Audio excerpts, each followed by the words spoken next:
6:37 en el territorio continental ecuatoriano, buscando la verdad en la revista de Opinión Democracia. Queremos saludar a nuestros primeros invitados, el doctor Stalin Sacoto, experto en seguridad, y el doctor Luigi García, jurista y experto en estos temas, para hablar sobre el porte regulado de armas, en qué condiciones y cómo debiera canalizarse esta autorización del Ejecutivo. Doctor Stalin Sacoto, ¿cómo canalizar, cómo viabilizar este porte de armas a fin de que no sea solo un anuncio o la gente crea que con esta autorización puede hacer lo que quiere, cuando hay una regulación para la consecución de la autorización del porte de armas? Muy buen día. Buenos días, Miguel. Buenos días. Bueno, mira, lo que ha hecho el decreto 707 al promover, al flexibilizar, al dar paso a que los ciudadanos que quieran obtener el permiso de tenencia o de porte de armas, lo único que ha hecho es dar paso a que la ciudadanía que cumpla los requisitos que están establecidos en el mismo decreto y los requisitos que va a establecer el Comando Conjunto de las Fuerzas Armadas pueda obtener su arma, y que luego de demostrar que están aptos para hacer un uso responsable de su arma, que lo puedan obtener sin ningún tipo de problema. Esto lo requería la sociedad ecuatoriana. Tome en consideración lo siguiente: los estados de inseguridad que se viven actualmente en la República del Ecuador no permiten de manera definitiva que la Policía Nacional pueda cumplir con todos los requerimientos de los ciudadanos. Es por eso que el presidente de la República, escuchando un clamor nacional, ha dado paso al mismo, y en buena hora. Doctor Sacoto, en consecuencia esto va a tomar un tiempo de tal manera que se pueda regular el porte de armas en esta nueva etapa. Así es, pero no caigamos en sustos ni en cosas que han venido diciendo aquellos sectores que se oponen a que la ciudadanía se pueda tener y portar su arma. ¿Por qué? Porque finalmente se deben cumplir ciertos requisitos.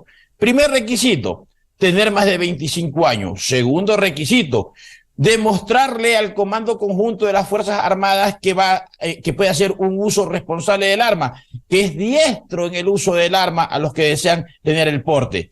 Tercero, va a haber el análisis del perfil psicológico. Cuarto, va a haber el control de que aquellas personas que piden tener ya sea el porte o la tenencia no estén involucradas ni hayan sido sentenciadas por delito. Y lo más importante, que ni siquiera estén inmiscuidos en investigaciones o en casos de abuso o de violencia familiar.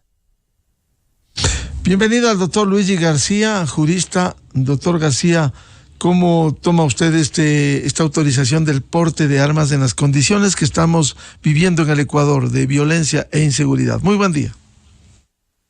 Buenos días, Miguel. Buenos días, doctor Sacoto, y a todos quienes nos escuchan por Radio Democracia. Mire, el porte de armas, el porte responsable, es un mensaje directo a la delincuencia de que el ciudadano se encuentra con el derecho a estar armado para defender la vida de sus hijos, de su familia y su patrimonio. De tal forma que usted mencionó al inicio de esta entrevista, el tema de hoy es el porte regulado, el porte controlado, el porte responsable. Por lo que el presidente de la República no ha decretado el libre porte, y no hay que confundir tampoco que el porte de armas en el territorio ecuatoriano es la solución total al problema de inseguridad por el que atraviesa el país. Si el Estado no puede garantizar la seguridad de mi familia, yo estoy en la obligación como ciudadano de defender ese derecho. De tal forma que el porte de armas es controlado. Y voy más allá. El doctor Sacoto acaba de dar lectura a los requisitos que constan en el decreto 707. Y usted al inicio de la entrevista manifestó que quería conocer cómo canalizar el porte de armas. El porte de armas debe ser canalizado a través del Comando Conjunto de las Fuerzas Armadas, con seriedad y con responsabilidad. Mire, independientemente de los requisitos que mencionó el doctor Sacoto, existe otro requisito que hoy por hoy exigen a los ciudadanos para la tenencia del permiso de tenencia de armas de fuego. Y es el ABIS más F. Es un sistema que tiene el Departamento de Criminalística de la Policía Nacional para registrar cuerpos de voz, para registrar y tener registros dactilares y para registrar y mantener registros fisionómicos, de tal forma que toda persona que necesita o tramita un permiso de armas tiene que rendir estas pruebas en el Departamento de Criminalística. Y esos registros le servirán a la Fiscalía y a la Administración de Justicia para más adelante identificar a la persona que de una u otra forma utilizó un arma de fuego. Doctor Luigi García, decía usted porte responsable de armas. ¿Cómo lograr, luego de este proceso riguroso, que haya este porte responsable de armas a sabiendas de que si no se lo hace, insisto, de manera responsable, es un riesgo para quienes portan armas? Toda decisión en materia de seguridad lleva implícito un riesgo. Lo importante es que la regulación del Comando Conjunto de las Fuerzas Armadas se cumpla al pie de la letra. Aquello básicamente radica en la confianza del Estado en sus instituciones, la confianza del ciudadano en las instituciones del Estado. Por ello yo digo que tiene que ser serio y responsable, bajo estándares de ética y moral, porque si no lo hacemos de esa forma, ahí va a existir una entrega de permisos de porte de armas de manera discriminada, de manera irresponsable, a personas que no están aptas, que no cumplen los requisitos y los parámetros para utilizar un arma de fuego en una situación de crisis. Doctor Stalin Sacoto, este tema que se ha planteado, ¿cómo lograr que este porte de armas exista con una responsabilidad de quienes han recibido esta autorización? Mucho se comenta que en manos de una persona irascible, una persona que a lo mejor no tiene antecedentes y que logró la autorización de portar un arma, pueda hacer mal uso y no responsable, que es un riesgo frente a cualquier eventualidad. Mira, Miguel, de eso se ha dicho mucho, pero básicamente todo son mentiras sobre lo que se ha dicho y se ha sostenido sobre el tema. Déjame decirte algo, la experiencia empírica demuestra que aquellas personas que practican artes marciales no son las que andan peleando en la calle. Aquellas personas que practican boxeo no son las que andan peleando en la calle. Y el uso responsable del arma tiene que ser entendido porque para poder hacer uso de ella, lo que tiene que darse es la legítima defensa. ¿Y cuáles son las condiciones de la legítima defensa? Son tres. Que la agresión sea actual e ilegítima, que existe una falta de provocación por parte del que se defiende y que exista la racionalidad del medio empleado. Y la racionalidad del medio empleado tiene que ser entendido como la posibilidad y la capacidad de hacer uso de un objeto, sea esto arma de fuego o no, para repeler un ataque.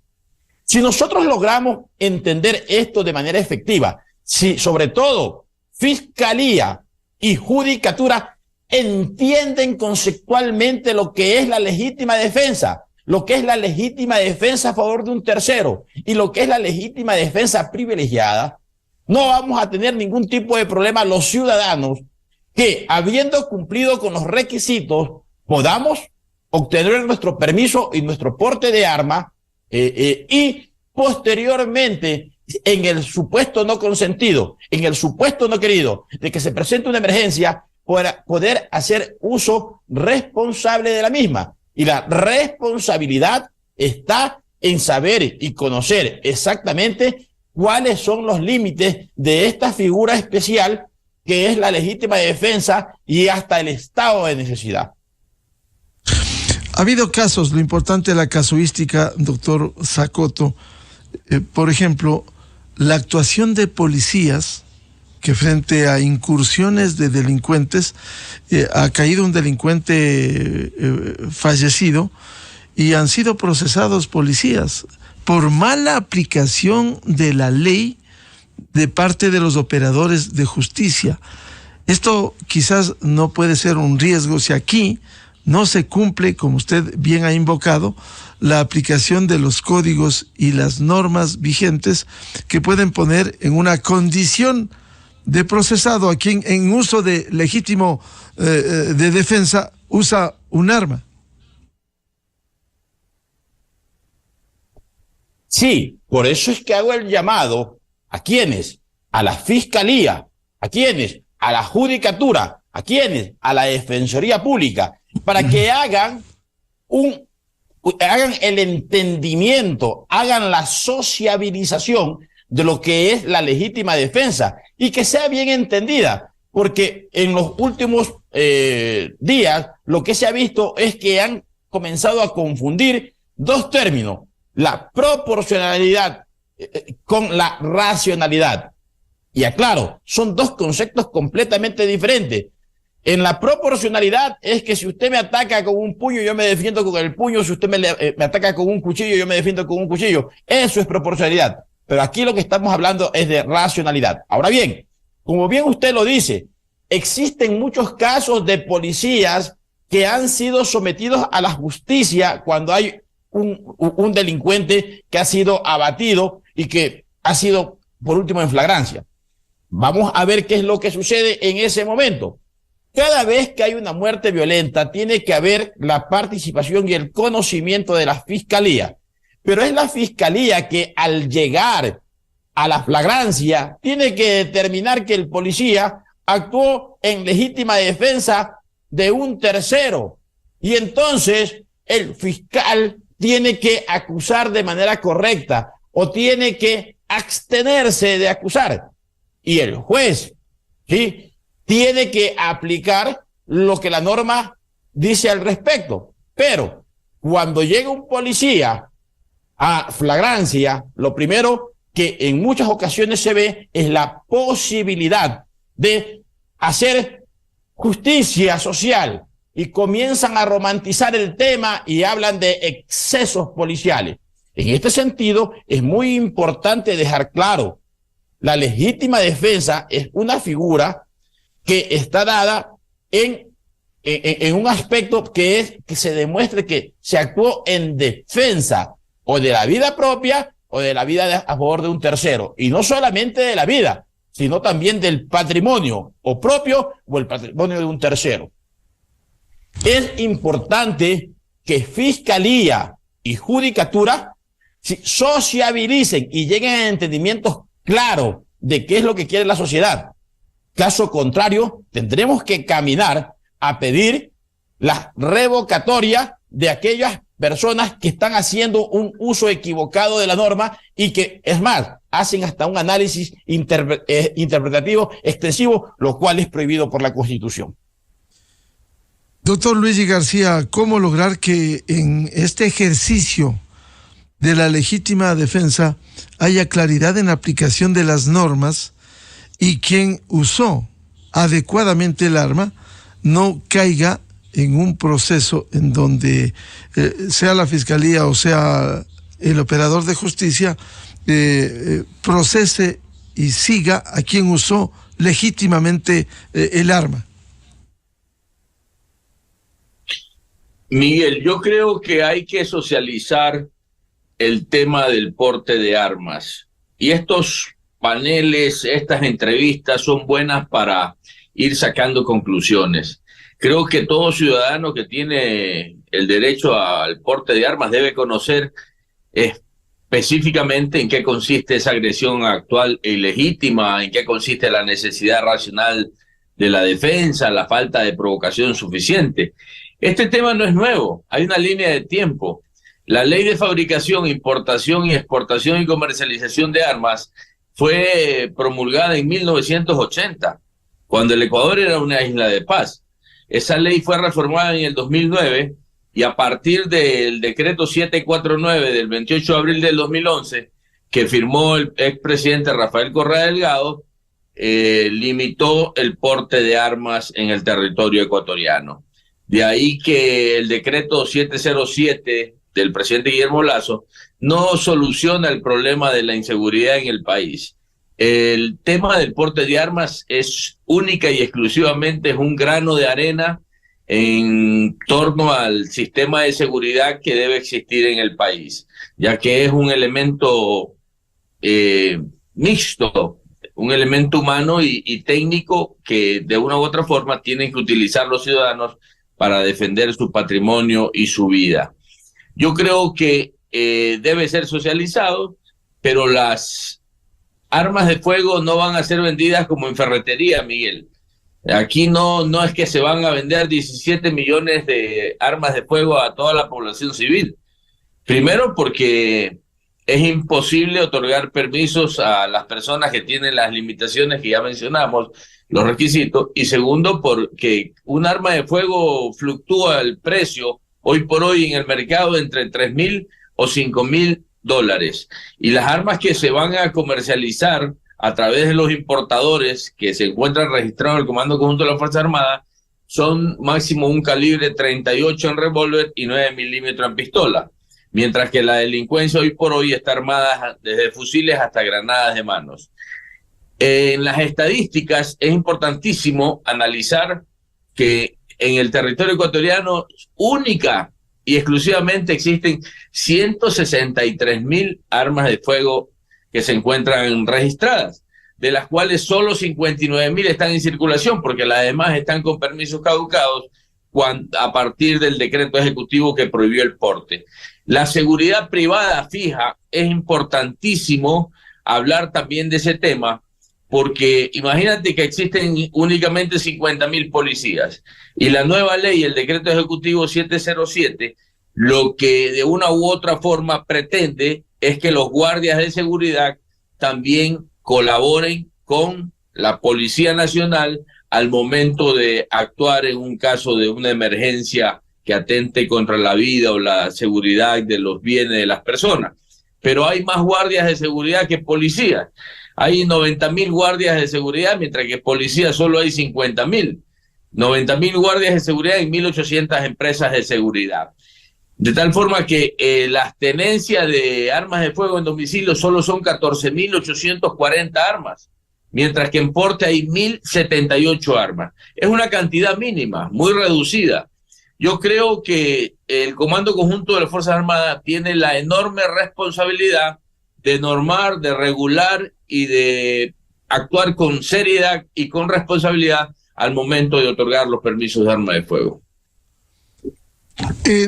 Doctor Stalin Sacoto, ¿amerita una reforma penal para que quede absolutamente claro lo que ustedes han apelado a la sociabilización en el trámite de esto, por un lado? Y por otro, es bueno precisar, como bien se decía, esto hace pedagogía, esto ilustra sobre un tema complejo y difícil, la autorización regulada del porte de armas, porque hay que estar claros.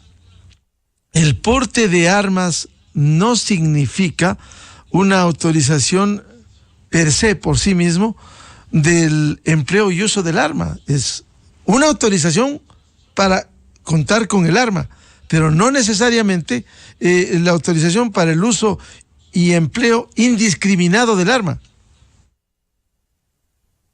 A ver, déjame revisar conceptualmente qué es lo que tenemos que entender para poder dar paso a la generación de ambientes seguros. Mira,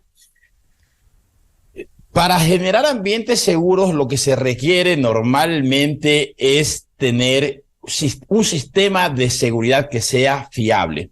¿Y qué es un sistema de seguridad? Conjunto de elementos humanos y técnicos que, implementados convenientemente y previa a la evaluación de riesgos reales y potenciales, que permite generar un conjunto de normas que coadyuven al ambiente seguro. Ahora bien, como bien lo decía el doctor García, tenemos el elemento humano, que son los miembros que están componiendo las fuerzas de refuerzo de la ley. Luego de eso necesitamos los elementos técnicos. Ahí está el equipamiento, sistemas de alarma, de monitoreo, etcétera, etcétera. Y luego necesitamos las normas. Las normas. Y efectivamente, si bien hemos tenido, mira, a partir del año 2014 que se implementó y que entró en vigencia el COIP, luego de eso hemos tenido varias modificaciones a la norma. Y la ley orgánica del uso progresivo de la fuerza vino a clarificar un poco más cómo era la situación en la cual podían utilizar las armas los policías y la fuerza pública. Ahora bien, cuando se ha flexibilizado la posibilidad para tener el permiso de tenencia o porte de arma, lo que se ha hecho es dar la posibilidad al ciudadano de que pueda avanzar ¿a qué? A obtener un elemento técnico para poder contribuir al sistema de seguridad. Ahora bien, toma en consideración lo siguiente: arma registrada es arma controlada.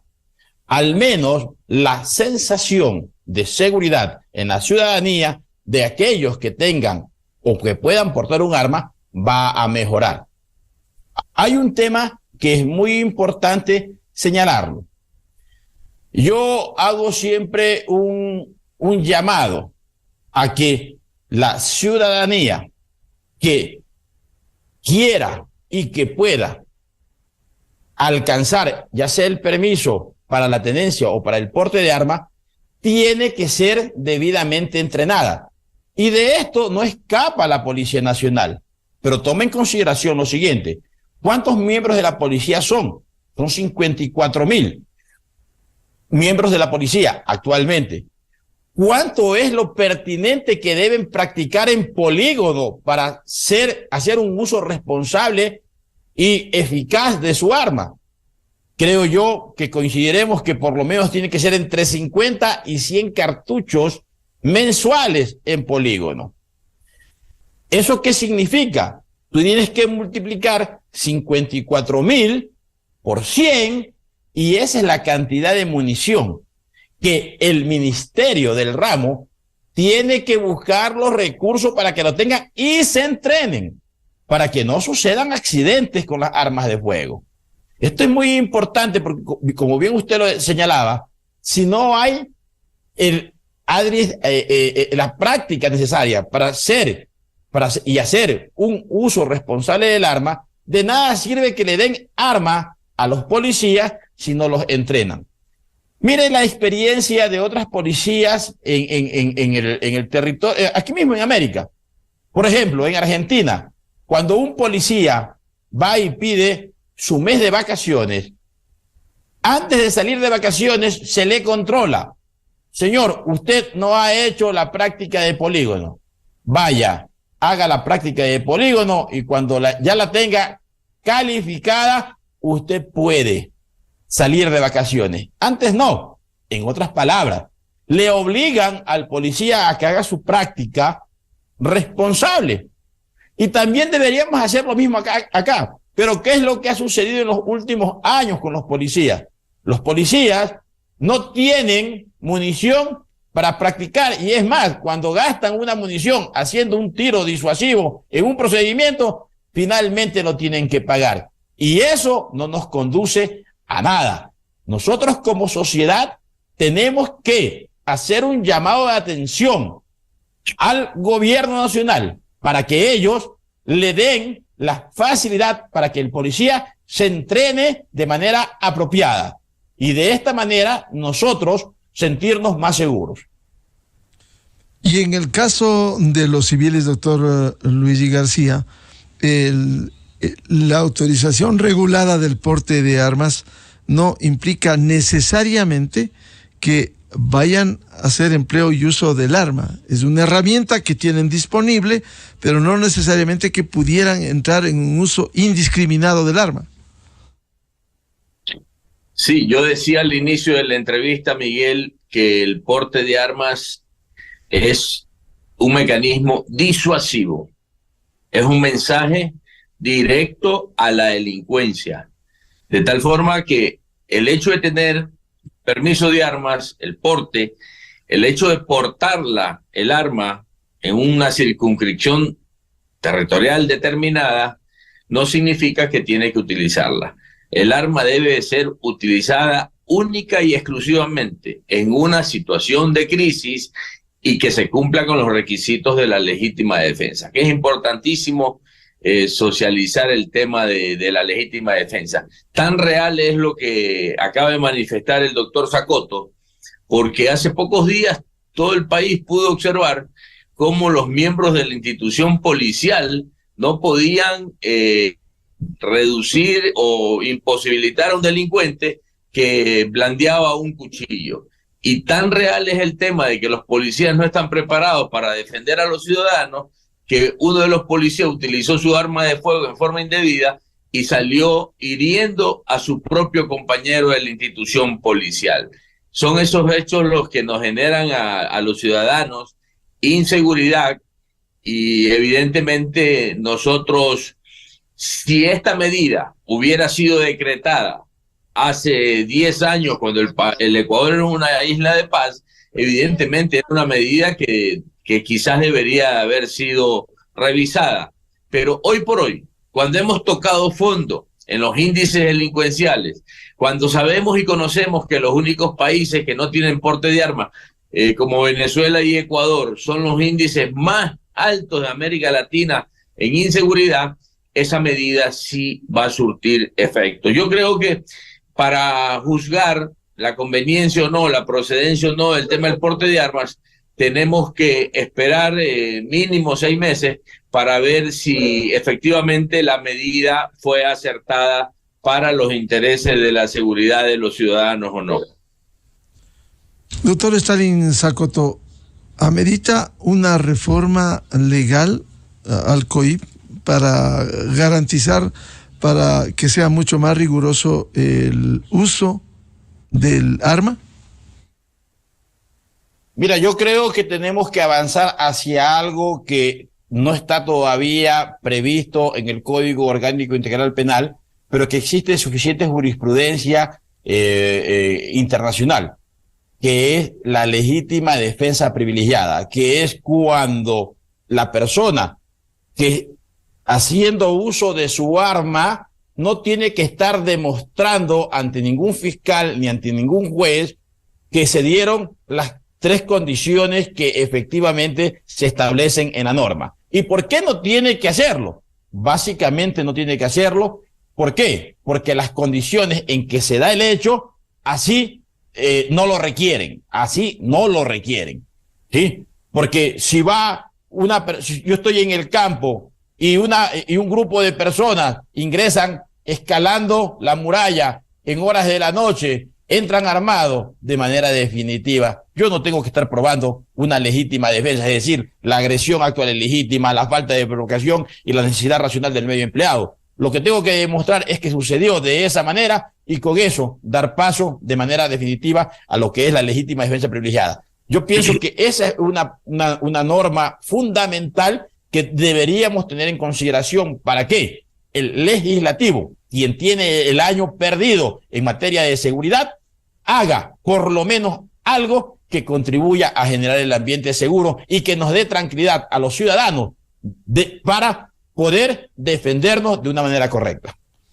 Doctor Luigi García, este tema amerita reforma penal, una reforma legal para garantizar aún más el porte y el uso de un arma. Y por otro lado, como dice el doctor Stalin Sacoto, quizás en esto al menos que no pierde el año el legislativo, aprobando oportunamente tantos proyectos de ley que tiene pendientes para que quede absolutamente claro este tema. A ver, Miguel, yo no creo que se requiera ninguna reforma para el tema del control de armas en el territorio ecuatoriano. Nosotros tenemos el artículo 360 del COIP, que establece la sanción a la persona que porte un arma sin el permiso correspondiente. Y la pena es de 3 a 5 años de privación de la libertad. De tal forma que el porte ilegal de armas está regulado en el COIP. Hay que aplicar la norma nada más, el 360. Y asimismo, el procedimiento en torno a la legítima defensa está regulado en el artículo 33 del COIP, y esa misma ley establece también lo que es actuación bajo estado de necesidad y otros derechos que tiene el ciudadano. De tal forma que normas existen. Lo que hay que hacer es aplicarlas correctamente. Yo decía que el porte de armas es un elemento dentro del engranaje del sistema de seguridad que requiere el país. De tal forma que otro elemento es la administración de justicia. Ahí la responsabilidad también cabe en la Fiscalía General del Estado, en la función judicial, en la Policía Nacional. Normas existen, lo que se requiere es la aplicación correcta de la normativa que existe en el Código Orgánico Integral Penal.